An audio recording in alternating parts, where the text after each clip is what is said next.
Kat, how do you have your tea? Have you got any dairy-free milk? Got some oat milk. That'll do. With 2 sugars, please. 2 sugars.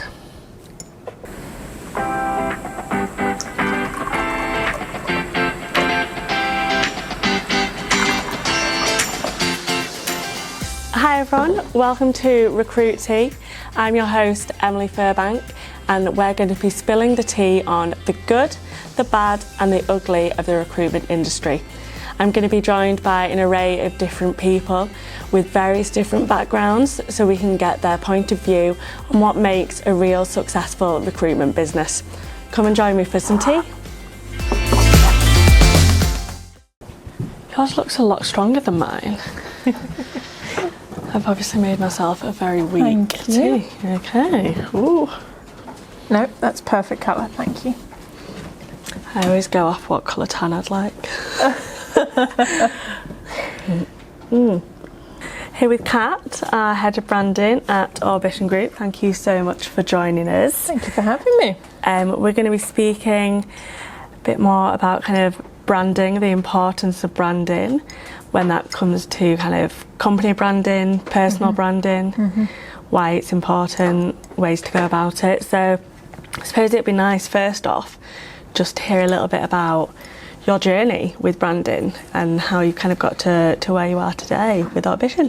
Yeah, well, I suppose before I jump into my journey, it's probably best to define the difference between, because what we'll end up doing is talking about a bit of both, of company branding and then personal branding. So I now find myself in Orbition in a very kind of formal marketing branding role, but what we've spoken about in the past and my journey has been very much on the personal side. Now, company branding, I would say, is what you expect when you see logos and colours and tone of voice, how you interact with, say, Greggs versus Subway versus KFC. They all have a particular vibe to them, and that's your company branding. Personal branding is about you as a human. It's how people interact with you, and it's a fairly new, slightly annoying term that is now being bandied about by a lot of people, when really it's just how do you present yourself. In the olden days it was just really called PR. It was how you curate that image, and we think of that in more traditional roles, like politicians, for example, had a very curated role, and that's personal branding.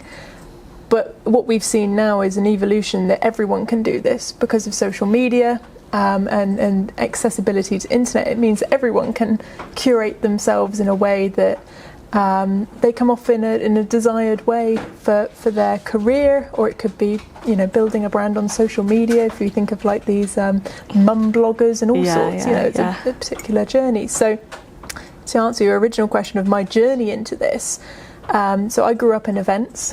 And I noticed that there was peaks and troughs. You'd have the build up to an event where you had to really engage your speakers and your attendees and your sponsors. You'd have the event, you'd have the crescendo, and then it would just die for 6 months. There would be no touch points. But then you'd find yourself in a cycle of then having to go and find these people again and go, oh, do you remember me from 8 months ago? But bear in mind that these fantastic people, I was in the data space, so being in the data space isn't new to me. And you'd have to go and knock on their door and remind them who you were, which seemed kind of counterproductive to me, because living by that kind of peak and trough, lots can happen in that time. So what I started to do was just maintain contact with people a little bit more regularly than, say, others in kind of comparable roles in the industry.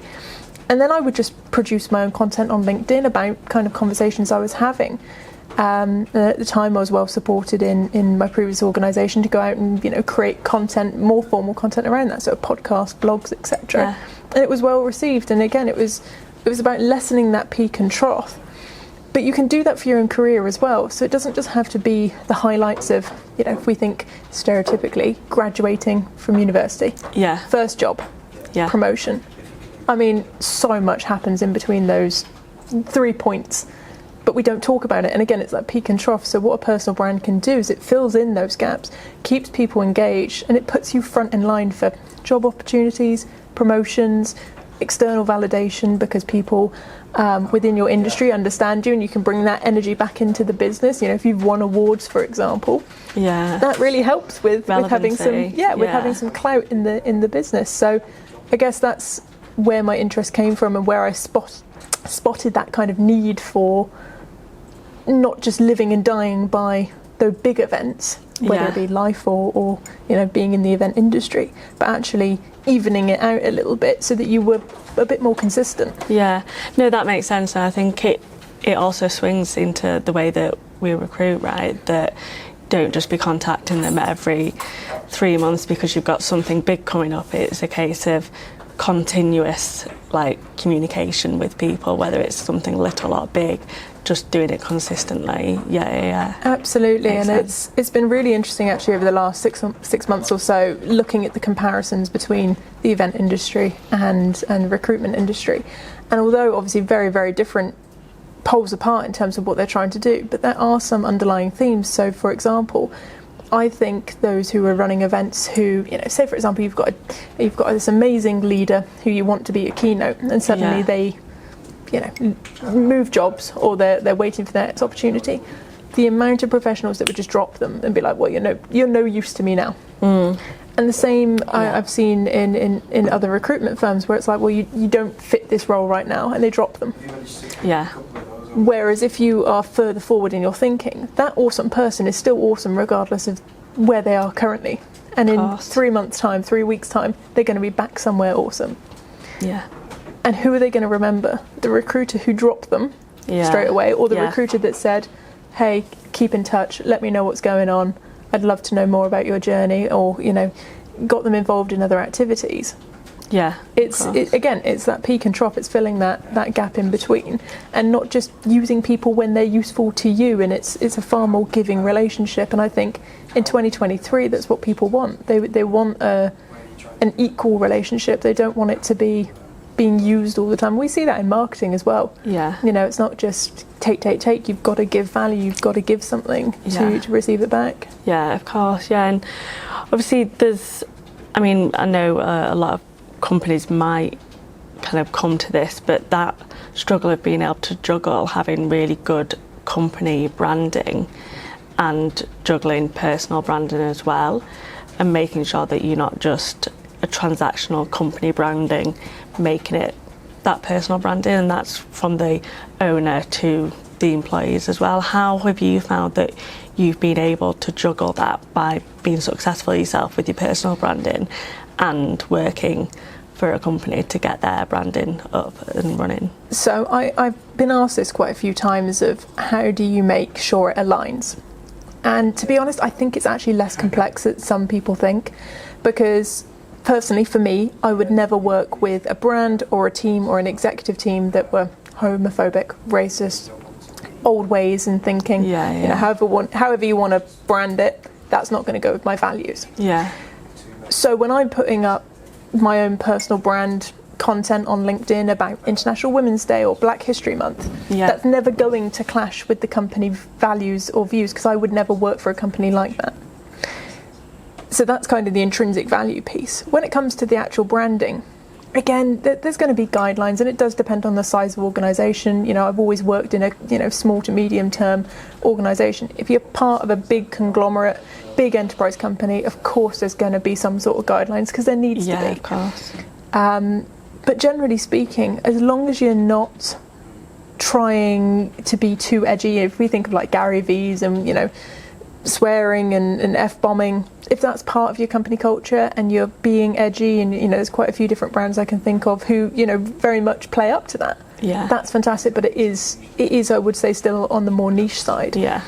But I do think it's these sorts of concerns that puts most people off of having a personal brand, because they don't want to put their head above the parapet, especially if you do have a comms team who is perhaps a little bit more traditional in thinking. Yeah. And a lot of comms teams still have a don't talk about work on social media policy. Yeah. And that goes completely against the ideas of personal brand and actually building some sort of awareness around you as a employee. Yeah. Or they have the other challenge of having a really strict comms team who want to be involved in approving drafts of posts and things. And again, that's just not practical, so people won't do it. We've had that conversation before. I've come to you and said, look, I've noticed myself, like my content for my personal branding, I have noticed that a lot of the time I struggle and think, oh no, is it going to look like it's Facebook? And where is that line? And how does a company understand where that line is before it kind of goes over the top? And what would you say is a good way to go about it? The thing is, and I know you're asking that question specifically about LinkedIn as a platform, and LinkedIn has grown and matured over the last 5 years or so. You know, previously it was very, very, and I say professional with air quotations of saying it's a one way of being professional, very suited and booted, very, very corporate. Yeah, of course. It's changed a lot as people's personal brands have grown. COVID has had a huge cultural impact on this as well.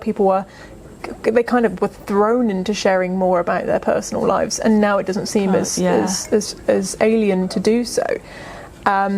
And the comments where people say, oh, you know, this isn't Facebook, I think they're missing the point. You know, the whole idea is not about sharing your weekend for clout. It's about sharing who you are as a person. It's the fact that you've enjoyed hiking or you've enjoyed going to the football stadium with your children. It shares a bit more about you, and I can guarantee you, in all the content I've created, when someone shares a bit more about themselves, it makes networking easier, because guess what? Going up to someone and saying, hey, I'm a head of brand too, they go, cool.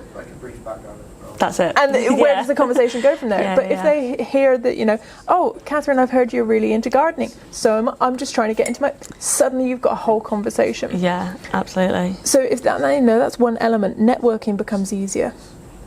But also, you know, again, building on values. I think in 2023, people are wanting to work with places and work with people whose values align with them. And you're not going to know that about someone until you get to know them, unless you can, you know, look at their LinkedIn, look at their content they're producing, and check them out basically before. And, you know, again, if we link that back to the recruitment space, it makes a difference. You want to work for a leader, you want to work for a boss who's seen publicly praising their team, who's seen publicly going out to events and speaking up on stage and sharing ideas and being innovative, or at least I know that's certainly what I want. With it. You want someone that's on board with it. Because definitely. I know a leader like that is going to encourage me to do the same things, because that's what they see value in. Yeah.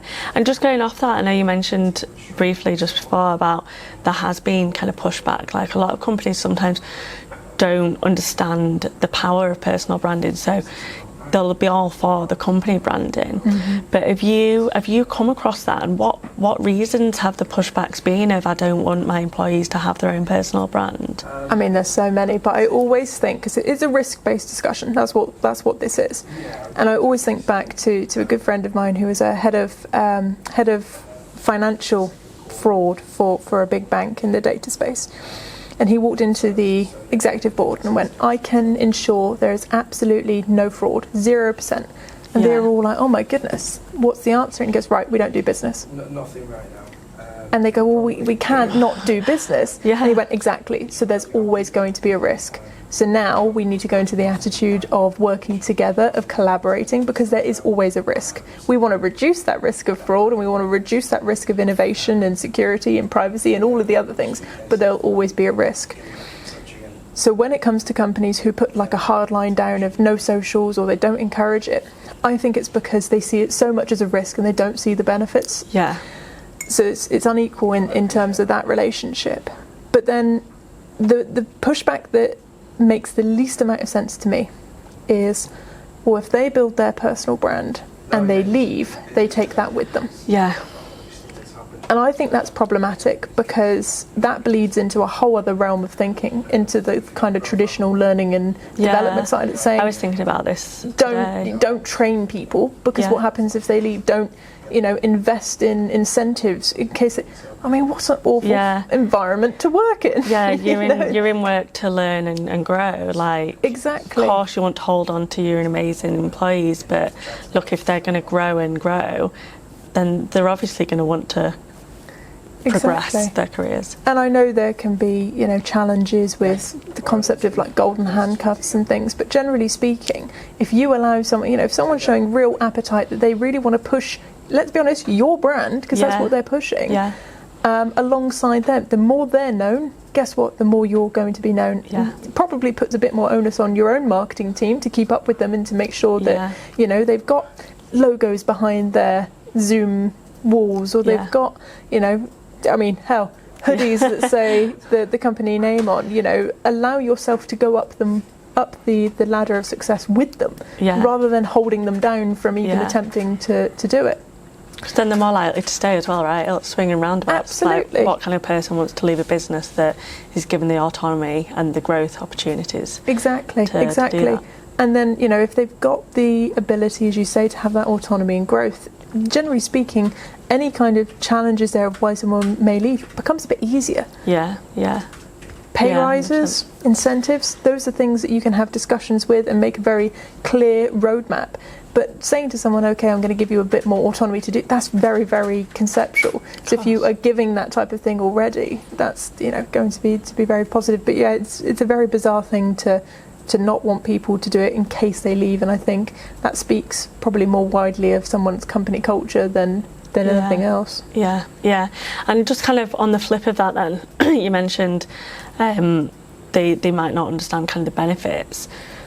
Do you want to talk through what those benefits are for a company to have a really strong kind of company branding and really strong kind of personal branding? What kind of successes have you seen from companies that really kind of embraced it and gone for it? Yeah, so I think this is where, like I mentioned at the beginning, it all becomes a bit murky, because I think more and more company brands are trying to embrace this kind of singular voice where you almost feel like you're communicating with one brand voice, with a human. Because again, we don't want to be doing businesses with this faceless conglomerate anymore. We want, you know, if I think of companies that have done this particularly well, if you think of Duolingo, the language app, you know, the way they've humanized and personified that little bird is incredible. You know, you go on TikTok and you can see this mascot running around the office and it becomes a real life thing. Now, I'm not saying that every company needs to be going and downloading TikTok and making such similar content. That's not it, but it's finding that voice and finding that authenticity that people latch to. And then it's the same with, you know, leadership teams and things like that. So if you think of one of the real plus sides to having a personal brand as a leader, is it means that people are coming to you. So I mean, it sounds a bit counterproductive on a recruitment podcast to be saying that, but it makes it a lot easier. And it could be that these people are far and few between, but doesn't that make the recruitment life a whole lot easier? If you're not having to battle with a leader that's nameless and unknown, it's saying, well, hey, this amazing leader is looking for a team. It's now my job to help aid who the best person is, rather than have to do kind of an education piece on who they are and what that might mean. So you've got kind of the talent acquisition side, and then the second piece is really just understanding that person's growth and that company's growth as well. People love a story. You know, storytelling is as old as the cave paintings. Humans intrinsically communicate through story. So if you can communicate that again in a very personal way, in a way that you know, is meaningful for people, they latch on to that. So suddenly they're happy to take a 40% pay cut because they believe in that company's story, they believe in their journey. And I'm conscious we've spoken about personal branding, but it doesn't have to be personal with a little p. It's very much, you know, sharing a bit of yourself, but it doesn't mean you have to be talking about your kids, doesn't mean you have to be talking about your spouse or anything. It can be as very low level as just what you like to read or you know, what you consider a hobby of interest. It doesn't need to be airing all your dirty laundry for it to be authentic. And I think, again, going back to that piece you were mentioning about the risk factor and the fear factor, I think people worry that they're going to be, you know, opening themselves up to a whole lot, but really it's very much not that. Because there's definitely that kind of inbound element, because if you're doing that kind of company and personal branding, whether it's on LinkedIn, whatever platform you're using, there's going to be conversations, and then that is that inbound piece of work that it just comes so much more naturally. Absolutely. And I think it's so much nicer to have people messaging you about opportunities. Again, you know, if I think about in my previous role, when people were messaging me about, you know, when's your next event, I want to be coming along. That's so much easier than having to go through PAs and go through email addresses to find, you know, a connection with that person. And again, same with what we do here at Orbition with our community work. We literally have senior data leaders who are incredibly difficult to get hold of messaging us wanting to know how they can be part of, whether it's our mentorship or our podcast or things. You can't put a price tag on that. No, of course. You know, inbound is much easier, it's much nicer, and but it's because that value exchange is you've given something. So, you know, if I put out on LinkedIn a particular story of something I've, you know, heard in a meeting, someone's told me, I've shared a bit, so people want to be part of that because they want to give back. You know, it's extending that conversation. Exactly that. Yeah. Yeah. No, of course. So, I mean, we've obviously spoken about kind of the positives out of that. Have you ever come across any kind of horror stories? There's probably the obvious no-nos, but what kind of things? I mean, there's always going to be the obvious, you know, the obvious just don't do it type things. But I think, although I think being in the corporate space and doing personal branding in a corporate sense is relatively low risk, there are certain areas that become more challenging. So, for example, if you work if I'm thinking of the States, if there's certain governmental departments you work in certain states in America, it's going to be difficult for you to maybe air your values in the same way if they slightly conflict, or if, you know, you're part of a non-for-profit or charity organisation, it's going to be challenging. The biggest no-nos for me are when you start fighting with people in the comments. Don't do that. Keyboard warriors, hat it. Yeah, exactly. And there is always this risk that you will attract trolls. You know, there are people online who are just going to come and attack you whether they agree with you or not. You know, LinkedIn does tend to be a pretty good platform that it doesn't happen too much. Twitter, slightly different environment again. So you do kind of have to be aware of what you're posting and who you're posting it out to.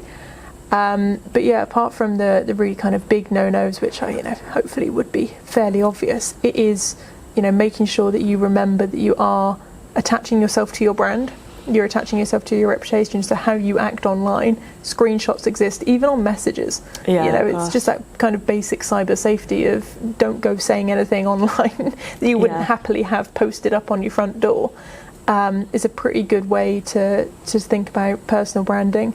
And again, you know, as a journey, we all develop, we learn, we grow, and I think as long as you go with an agenda of never meaning to offend or, you know, incite any kind of negative emotions, you can't go too wrong. Yeah.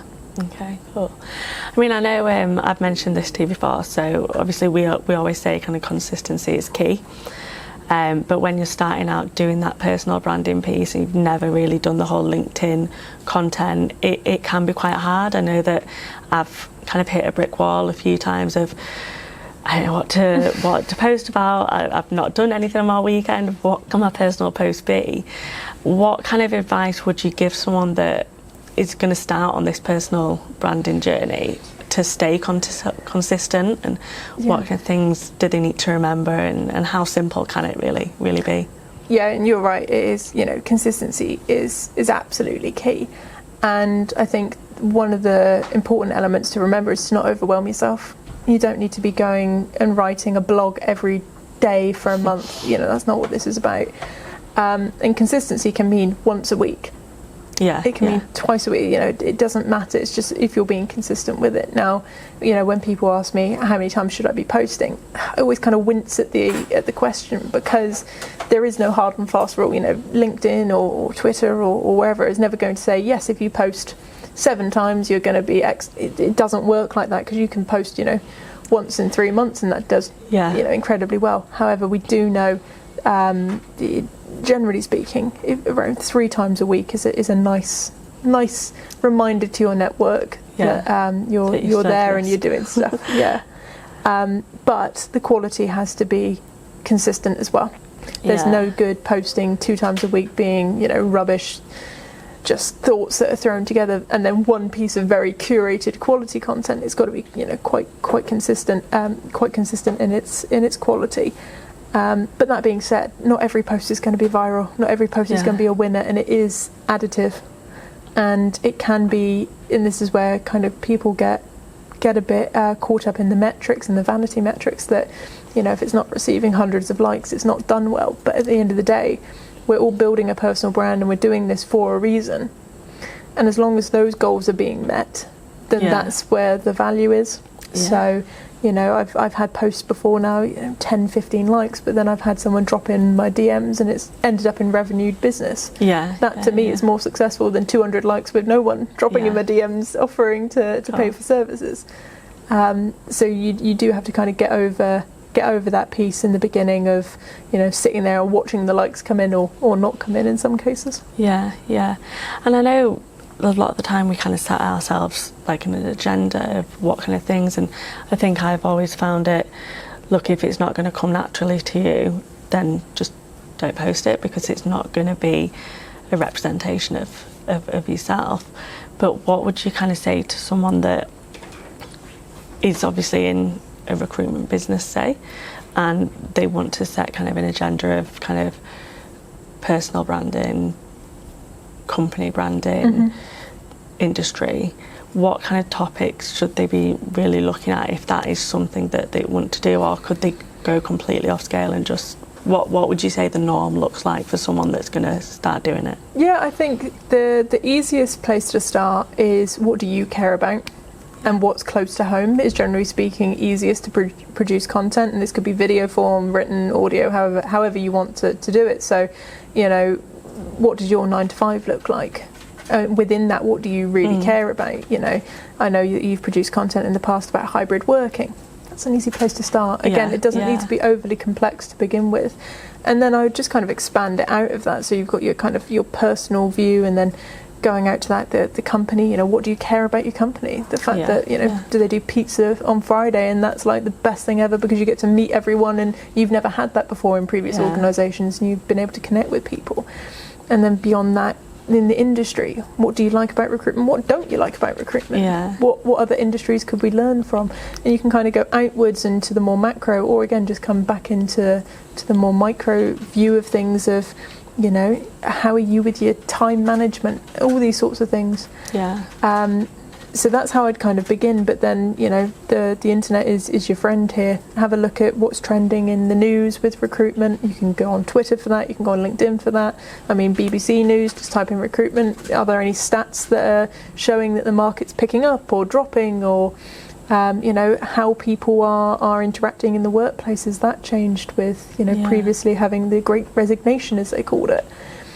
These are all great content start points that I think, as long as you can attach somewhat of an opinion to, then you'll be okay. It's that not overthinking it a piece, and it really isn't rocket science to kind of get going. And done is better than perfect. And it's always going to feel hard to just post and leave it, and that does take time, and you get used to it. But I do think that the more you over agonise these things, the worse they become. And I do advocate for setting a timer, and also doing it at a practical time. So for me, that looks like 8:45 in the morning, because I've cleared my emails, I've had my cup of tea, and no one's booking in a call with me before 9. So it's a safe amount of time for me to go in there and spend 15 minutes.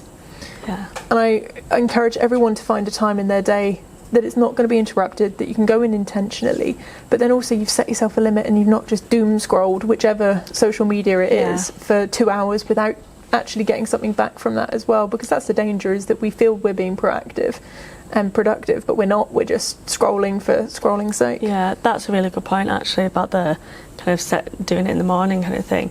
Even if it's whether you actually physically post it in the morning, kind of organise that post for that day in the morning, because there's loads of things, as you say, like there's the LinkedIn news that I did not even know about until the other day, when you're like, have you checked these articles? I was like, didn't even know that was a thing. And there's so many different sources of things that we can go to. No, definitely. When it's come to your own personal posts, what kind of posts have done really well for you, and what kind of successes have you had off the back, I suppose, as well, would be interesting. So I mean, for me, it tends to be when I'm sharing life updates. I think that tends to go for most people on LinkedIn, tends to do quite well. So promotions, moving jobs, that type of thing. Because I think in terms of engagement, it's really easy to engage with someone's success or celebration, because you can like and react and you can say congrats, and it's quite formulaic in a way. It's almost like when you have a birthday, people know how to react to that. So any kind of life events, which I think is pretty standard for most people on LinkedIn. But then also, bringing people together it's always done quite well for me on LinkedIn. So, you know, before now when I've ran particular initiatives, whether it be here or in previous roles, and you kind of highlight and tag people, maybe take a photo at an event where, you know, you've brought people together, that tends to do quite well, because again, you're bringing people in, so you're leveraging, you know, there's a kind of bit of a science behind it, you're leveraging their network, but the art point behind it is that people, you know, want to get involved in that, and there's that FOMO as well. So if you can create that sense of, oh, I wish I was part of it, people tend to engage quite well with that for sure. Yeah, definitely. No, that makes sense. Well, anyway, thank you so much for taking part and coming on. Really appreciate it. No, thank you. Thank you so much. Cheers. Thanks for joining me on Recruit Tea. If you don't already, please do subscribe and leave us a review. And please do join us next time on Recruit Tea for some more gossip. See you soon.